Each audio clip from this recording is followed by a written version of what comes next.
APIs में CRUD operation हमने clear कर लिया। CRUD ऑपरेशन क्लियर हो गया। Yes sir. इसके बाद आपको यूआरएल प्रोवाइड करना है हमें बैकएंड डेवलपर ने, ठीक है। बैकएंड डेवलपर प्रोवाइड करेगा यूआरएल।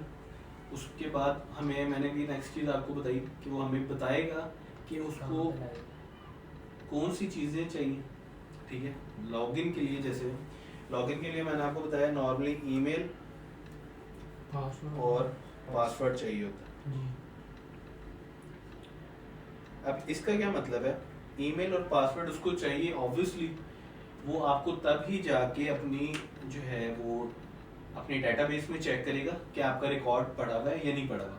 जैसे नॉर्मली अगर आपने कभी पहले अकाउंट क्रिएट नहीं किया हुआ तो वो आपको कहता है कि आपका जो है वो इनवैलिड क्रीडेंशियल्स, या आपको वो कहता है कि अकाउंट डज नॉट एग्जिस्ट, इस तरह की एरर थ्रो करता है।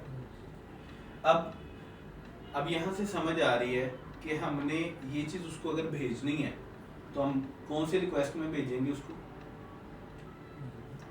लॉगिन पेज में क्रिएट करेंगे तो जाएगा ना उसके बाद क्रिएट का अकाउंट है। We are not creating a new record, yes हम लॉगिन कर रहे हैं, एग्जिस्टिंग में जाके चेक करना है। तो लॉगिन करेंगे तो फिर हम क्या करेंगे, क्या करेंगे, उससे रिट्रीव करेंगे, ठीक है। रिट्रीव के लिए कौन सी रिक्वेस्ट होती है, अभी मैंने आपको पोस्टमैन पे दिखाया है,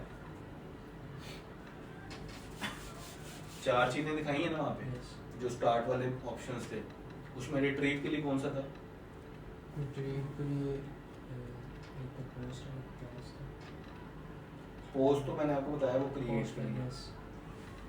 रिट्रीव के लिए कौन सा है, गेट, ठीक है। गेट की रिक्वेस्ट होगी, उसके आगे उसका यूआरएल आ जाएगा www. या https बस कर देते हैं हम, https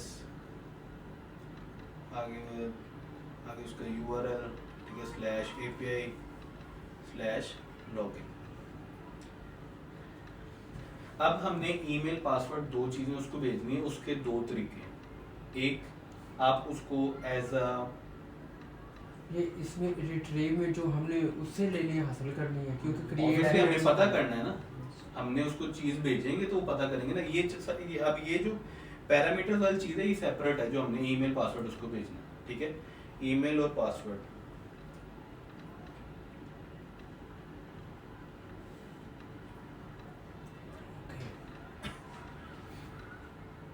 लिंक पे हमने जाना है, यूआरएल पे गेट की रिक्वेस्ट है, ये हमने चेक करना है। अब वो कहते हैं कि यार मैंने क्या आपको देना है, किस चीज़ के अगेंस्ट देना है, तो उस चीज़ के अगेंस्ट देने के लिए हमें ईमेल एंड पासवर्ड प्रोवाइड करना पड़ेगा, जिसको वो जाके चेक करेगा।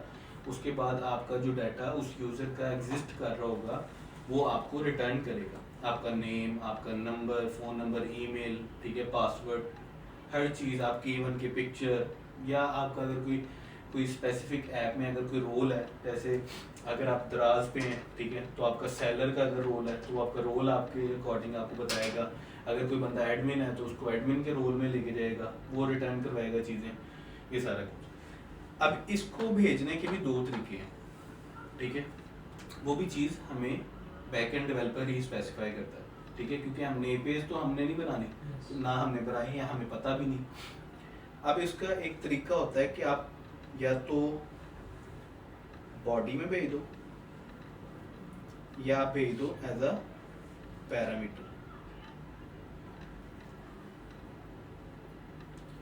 क्यूरी पैरामीटर का। 2 तरह से आप भेज सकते हैं डाटा को, डिपेंड करता है कि इसके ऊपर बैकएंड डेवलपर।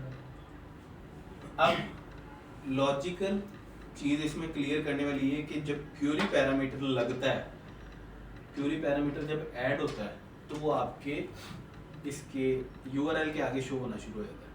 अगर आप लिखोगे ना ईमेल, ठीक है, इक्वल टू आगे this @gmail.com, ठीक है, फिर आगे आ जाएगा जी पासवर्ड,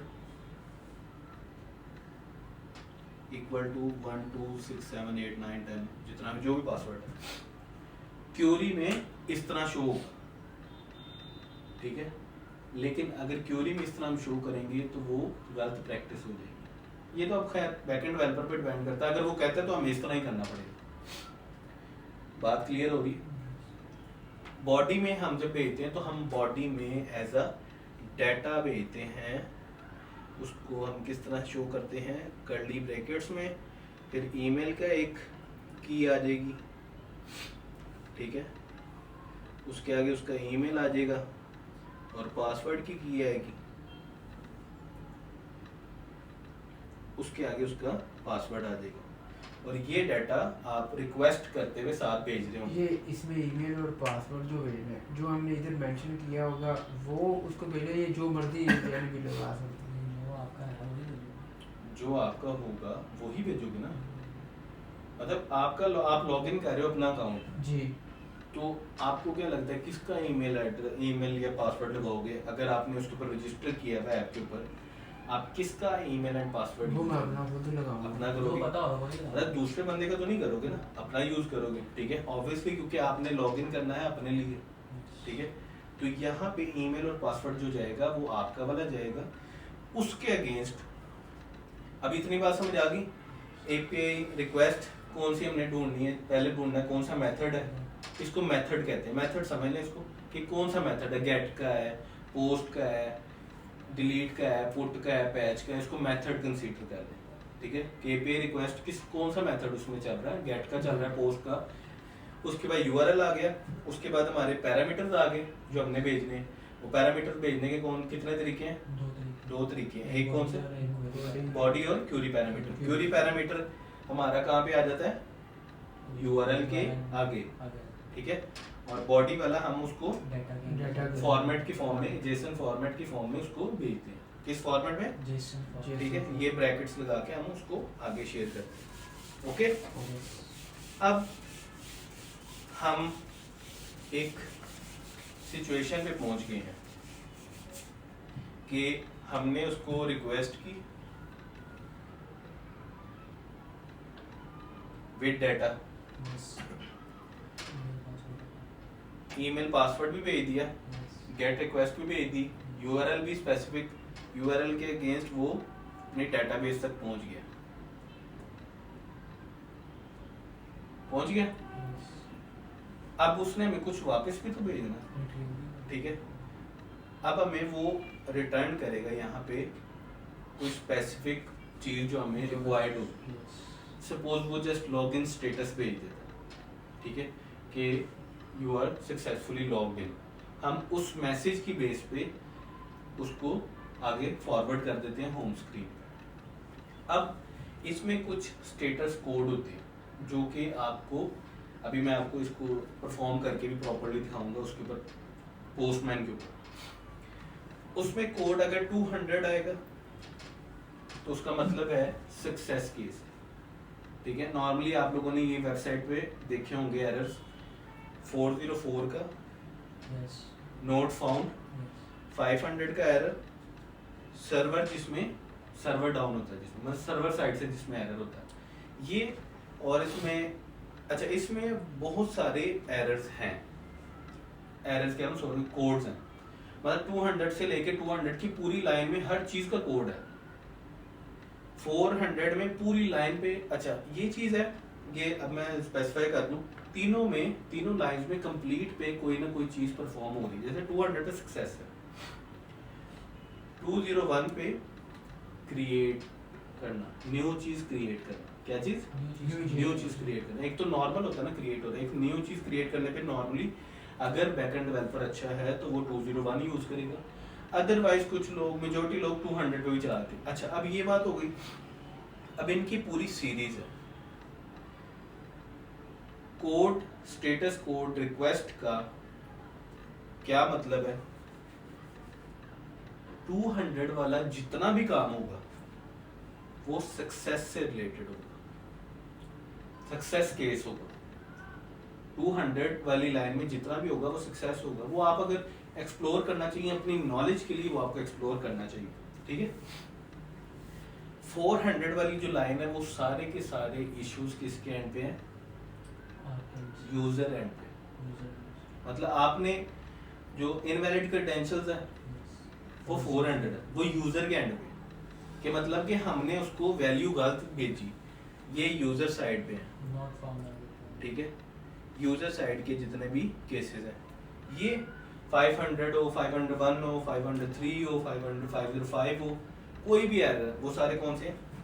सर्वर साइड पे, ठीक है। ये चीजें समझ आ गई। अब स्टेटस कोड आ गया हमारा, उसके बाद जो हमें एक और चीज गेट होती है वो होता है उसका डाटा, जो हमें उसने सारा कुछ भेजा होता है। वो लॉगिन किया है, नाम, image, number, email, each and everything जो भी है वो हमें गेट होगी उसके डाटा। स्टेटस से तो हम ये चीज करेंगे ना कि सक्सेस, हाँ जी ओके, ओके में ही हमें डाटा गेट होना है ना, ठीक है। 404 पे एरर आ गया, उसमें क्या डाटा गेट होना है? 500 पे सर्वर एरर है, उसका मतलब एपीआई चल ही नहीं रही। समझ आ गया? एपीआई का समझ आ गया, करंट ऑपरेशंस का समझ आ गया, यूआरएल का समझ आ गया, उसके बाद मेथड्स का समझ आ गया, उसके बाद हमारा हमने क्यूरी पैरामीटर्स किस किस तरह से भेज सकते हैं, क्यूरी पैरामीटर भेज सकते हैं, और जो हमने पैरामीटर भेजने हैं उनको दो तरह से भेज सकते हैं। यूआरएल के साथ एक और क्यूरी पैरामीटर यूआरएल के साथ जाएगा और एक जेसन फॉर वो बॉडी में जाएगा, ठीक है, वो बॉडी में जाएगा। उसके बाद हमें जो चीज़ रिटर्न होनी है वो उसके स्टेटस कोड होंगे कोई स्पेसिफिक जो शो हो रहे होते हैं पोस्टमैन, ठीक है, जिससे हम अंदाजा लगाएंगे कि हाँ अब ठीक है एपीआई चल रही है प्रॉपर्ली। तो 200 वाली सीरीज होंगी, अगर हमारी साइड से कोई वैल्यू गलत गई है तो 400 वाली सीरीज होगी, वो आपको स्पेसिफाई आगे कर रहा होता है। और 500 पे क्या है? सर्वर साइड, ठीक है।